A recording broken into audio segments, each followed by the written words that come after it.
নমস্কার বন্ধুরা, কম্পিউটার ক্লাসে আপনাদেরকে স্বাগত।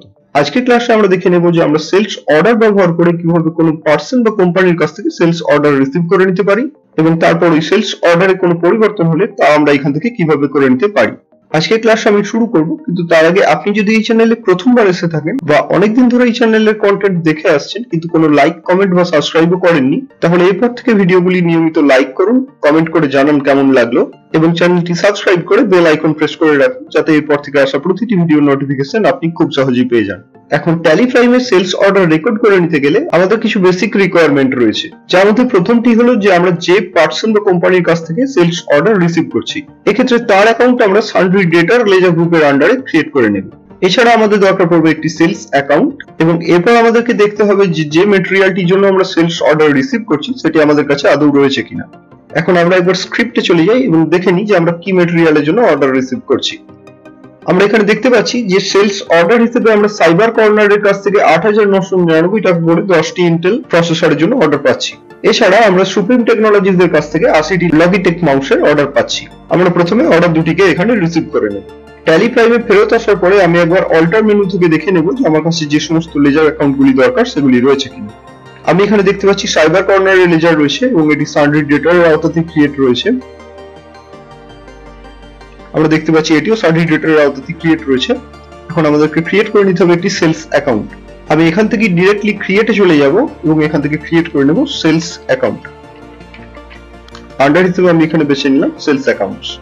Type of ledger not applicable করার পরে কন্ট্রোল এ দিয়ে আমি এটিকে অ্যাকসেপ্ট করে নিলাম এবং এখন এসকেপ দিয়ে এখান থেকে বেরিয়ে গেটওয়েতে চলে যাওয়ার পরে আমি সোজাসুজি ভাবে চলে যাব ভাউচার্স। ভাউচার্সে ঢুকে আসার পরে আমি এখান থেকে চলে যাব F10 প্রেস করে আদার ভাউচার্স এবং এখানে আমরা অর্ডার ভাউচার্স এর নিচে শুধুমাত্র পারচেজ অর্ডার পেয়ে যাচ্ছি, অর্থাৎ সেলস অর্ডার ইনঅ্যাক্টিভ অবস্থায় রয়েছে। সেলস অর্ডার চালু করে নিতে গেলে এখন আমি চলে যাব শো ইনঅ্যাক্টিভে এবং এখানে এন্টার প্রেস করার পরে আমি চলে আসবো অর্ডার ভাউচার্স এর নিচে। এখান থেকে আমি সেলস অর্ডার দেখতে পাচ্ছি। এখন আমি আরেকবার এন্টার প্রেস করব এবং অ্যাক্টিভেট করার জন্য আমি আরেকবার এন্টার প্রেস করব। এখন প্রথম সেলস অর্ডারটি আমরা কার কাছ থেকে রিসিভ করছি সেটি আমরা একবার দেখে নিই। আমরা দেখতে পাচ্ছি যে 31শে জানুয়ারি সাইবার কর্নার আমাদের কাছে ৮৯৯৯ টাকা করে 10টি প্রসেসর অর্ডার দিয়েছিল। এখন TallyPrime ফেরত আসার পরে আমি প্রথমে তারিখ পরিবর্তন করে নেব এবং তারিখ হিসেবে আমি করে দিলাম 31শে জানুয়ারি 2023। এন্টার দেওয়ার পরে আমি চলে আসছি পার্টি অ্যাকাউন্টে। এখানে এসে আমি সাইবার কর্নারকে বেছে নেব। মোড টার্মস অফ পেমেন্ট হিসেবে আমি এখানে দিলাম যে 90 ডেজ, অর্থাৎ 90 দিনের মধ্যে সাইবার কর্নার এই ভাউচারে যা টোটাল ভ্যালু হবে সেটি আমাদেরকে পে করতে বাধ্য থাকবে। এন্টার দেওয়ার পর আমাদের কাছে যদি অন্য কোনো রেফারেন্স নাম্বার থাকে সেটি এখানে বসানো যেতে পারে। সাইবার কর্নার আমাদেরকে যদি ডেলিভারি করার জন্য কোনো শর্ত দিয়ে থাকে সেটি আমরা টার্মস অফ ডেলিভারিতে লিখে নিতে পারি। আমি এখানে লিখে দিলাম যে বাই ট্রাক উইদিন 3 ডেজ, অর্থাৎ সেলস অর্ডার রিসিভ করার 3 দিনের মধ্যে এটিকে ট্রাকের থ্রু পাঠিয়ে দিতে হবে।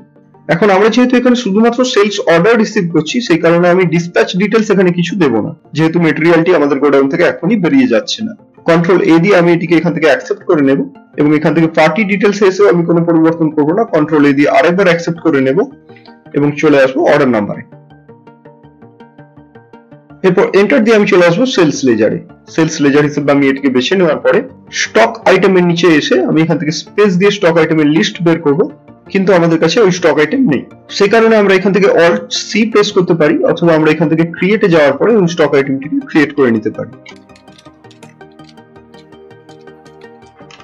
স্টক আইটেমের গ্রুপ হিসেবে আমি বেছে নিলাম হার্ডওয়্যার এবং ইউনিটস হিসেবে আমি এখানে নাম্বারসই ব্যবহার করছি। কন্ট্রোল এ দিয়ে এটিকে অ্যাকসেপ্ট করে নেব। D1 এর ডেট আমরা কোনো পরিবর্তন করব না। স্পেস দেওয়ার পর আমরা এখানে গোডাউনে চলে আসবো এবং আপাতত ভাবে এটিকে আমরা এখানে এনি সিলেক্ট করে রাখবো। কোয়ান্টিটি হিসেবে আমি এখানে বসিয়ে দেব 10, কারণ আমরা 10টি প্রসেসরের জন্য অর্ডার রিসিভ করেছি।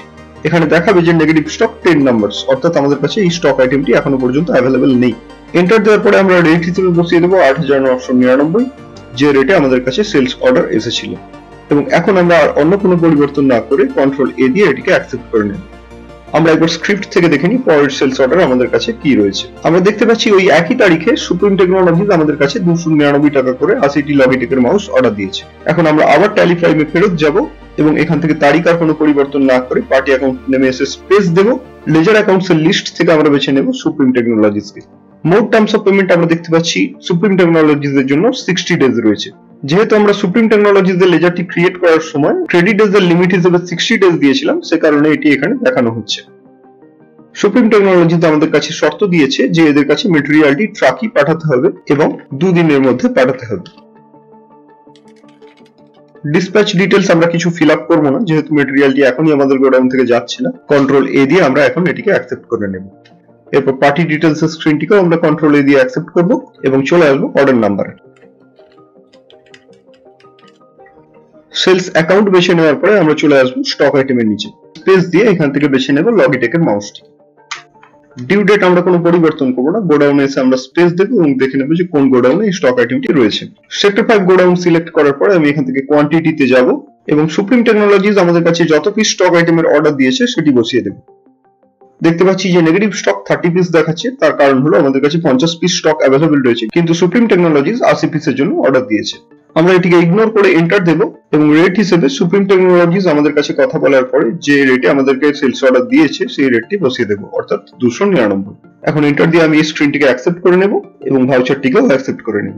তাহলে আমরা দুটি সেলস অর্ডারই ক্রিয়েট করে নিলাম। এরপরে আমরা আরেকবার স্ক্রিপ্টে ফেরত যাব এবং এখানে দেখতে পাচ্ছি যে 1/2/2023 এ সাইবার কর্নারকে জানিয়ে দেওয়া হয়েছে যে ইন্টেল i3 প্রসেসর পাওয়া যাচ্ছে না এবং ওই একই তারিখে সুপ্রিম টেকনোলজিসকে 50টি লগিটেক মাউস পাঠানো হয়েছে। তাহলে এখন যেটি বোঝা যাচ্ছে যে সাইবার কর্নার যে সেলস অর্ডার আমাদেরকে দিয়েছিল সেটি আমাদেরকে সম্পূর্ণভাবে বন্ধ করে দিতে হচ্ছে এবং সুপ্রিম টেকনোলজিসের কাছ থেকে পাওয়া অর্ডারটিকে আমরা আংশিকভাবে বন্ধ করছি। এখন এখানে দুটি প্রশ্ন আসতে পারে। প্রথম হলো যে আমরা কেন সেলস অর্ডারগুলিকে মডিফাই করে নিচ্ছি না বা অল্টার করে নিচ্ছি না, কারণ সেলস অর্ডার একটি ভ্যালিড ডকুমেন্ট এবং এটি একবার রেকর্ড করে নেওয়ার পরে এতে কোনো পরিবর্তন করা চলে না। এবং দ্বিতীয় প্রশ্ন আসতে পারে যে আমরা কেন সেলস অর্ডার ক্লোজিং করব বা সেলস অর্ডারগুলিকে আংশিকভাবে বা সম্পূর্ণভাবে বন্ধ করে দেব। তার কারণ হলো আমরা যদি সেলস অর্ডারগুলিকে বন্ধ না করি তাহলে এগুলি এরপর থেকে সারা জীবনের জন্য আমাদেরকে পেন্ডিং হিসেবে দেখাতে থাকবে। অবশ্যই আমরা সেটি চাইবো না, সেই কারণে আমরা সেলস অর্ডারগুলিকে আংশিকভাবে এবং সম্পূর্ণভাবে বন্ধ করে দেব। এখন সেলস অর্ডারগুলিকে বন্ধ করে দেওয়ার জন্য এসকেপ দিয়ে আমরা এখান থেকে বেরিয়ে চলে যাব গেটওয়েতে এবং এখান থেকে আমরা এখন চলে যাব ডিসপ্লেতে। ডিসপ্লেতে ঢুকে আসার পরে আমরা এখান থেকে চলে আসবো স্টেটমেন্টস অফ ইনভেন্টরিতে।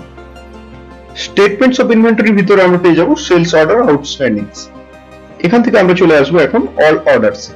এন্টার দিয়ে এখানে ঢুকে এলে আমি দেখতে পাবো যে দুটি সেলস অর্ডার পেন্ডিং হিসেবে দেখানো হচ্ছে। এর মধ্যে প্রথম যে অর্ডারটি রয়েছে অর্থাৎ সাইবার কর্নারের অর্ডারটি, এটিকে আমাদেরকে সম্পূর্ণভাবে বন্ধ করে নিতে হবে। এখন কোন অর্ডারকে সম্পূর্ণভাবে বন্ধ করে নিতে গেলে আমাদেরকে স্পেস দিয়ে সেই অর্ডারটিকে সিলেক্ট করে নিতে হবে এবং এখন এন্টার প্রেস করলে আমরা দেখতে পাবো যে এখানে সেলস অর্ডারটি বেরিয়ে এসেছে। এন্টার দিয়ে আমরা সেলস অর্ডারটির ভিতরে যাব এবং এখন অল্ট ডাব্লিউ ব্যবহার করে আমরা প্রি ক্লোজ অর্ডারের অপশন ব্যবহার করে এটিকে সম্পূর্ণভাবে বন্ধ করে দিতে পারবো। কিন্তু তার আগে আমরা এই অর্ডার কেন বন্ধ করছি তার একটি কারণ দিতে হবে এবং কত তারিখে এটি বন্ধ করছি সেটিও বসিয়ে দিতে হবে। এখন কারণ হিসেবে আমি বসিয়ে দিলাম যে স্টক আনঅ্যাভেলেবল। 1 ফেব্রুয়ারি 2023 আমরা এটিকে অ্যাকসেপ্ট করে নেব। কন্ট্রোল এ দিয়ে এটিকে আরেকবার অ্যাকসেপ্ট করে নেব। এখন আমরা দেখতে পাচ্ছি যে এখানে শুধুমাত্র একটি সেলস অর্ডার পেন্ডিং দেখা যাচ্ছে। এখন এই অর্ডারটিকে আমাদেরকে আংশিকভাবে বন্ধ করতে হবে। কোনো অর্ডারকে আংশিকভাবে বন্ধ করতে গেলে পেন্ডিং অর্ডারের লিস্ট থেকে সেই অর্ডারটিকে স্পেস দিয়ে সিলেক্ট করে নেওয়ার পরে আমরা প্রেস করতে পারি অল্ট ডাব্লিউ।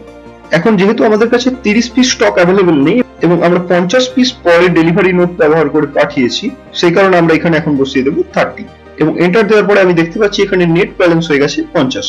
অর্থাৎ এখন যদি আমরা কি কারণে এটিকে প্রি ক্লোজ করছি সেই কারণ বসিয়ে দেওয়ার পরে এটিকে সেভ করে নিই তাহলে এই সেলস অর্ডার পরিবর্তিত হয়ে গিয়ে 80 পিস থেকে 50 পিসের জন্য ডিউ দেখানো হবে।